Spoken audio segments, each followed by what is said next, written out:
National highway પર અકસ્માતની વણથંભી વણઝાર જોવા મળી છે। કેન્દ્રીય રોડ પરિવહન મંત્રીની મુલાકાત બાદ પણ અકસ્માત યથાવત સિલસિલો જોવા મળી રહ્યો છે। ગતરોજ 4 વ્યક્તિઓના મોત થયા હતા।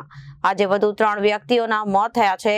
અમદાવાદના રહેવાસી 3ના મોત થયા છે અને ગંભોઈ નજીક હેરિયર ગાડી રોડની સાઈડમાં આ ગાડી ખાબકી હતી અને અકસ્માત સર્જાયો હતો।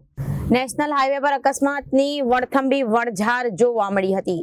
કેન્દ્રીય રોડ પરિવહન મંત્રીની મુલાકાત બાદ પણ અકસ્માત યથાવત જોવા મળી રહ્યા છે। ગતરોજ 4 વ્યક્તિના મોત થયા હતા। આજે વધુ 3 વ્યક્તિઓના મોત નીપજ્યા છે। અમદાવાદના રહેવાસી 3ના મોત નીપજ્યા હતા। ગાંભોઈ નજીક હેરિયર ગાડી રોડની સાઈડમાં ખાબકી હતી। શામળાજીમાં દર્શન કરવા જતા અકસ્માત નડ્યો હતો।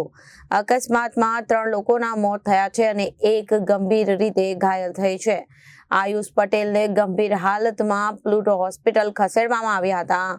જિલ્લામાં આજના દિવસમાં વધુ 1 અકસ્માતની ઘટના સામે આવી છે। રોડ અને હિંમતનગર રોડ અને તાલોદ રોડ પર છત્રીસા ગામ પાસે આ ઘટના બની હતી। કારનું ટાયર ફાટતા બાઇક સાથે ટક્કર મરાતા અકસ્માત સર્જાયો હતો, જેના પગલે બાઇક ચાલકનું મોત નીપજ્યું હતું અને જિલ્લામાં આજના દિવસમાં અકસ્માતમાં 5 લોકોના મોત થયા છે। Reporter Nilesh Joshi, Janadesh news, Sabarkantha.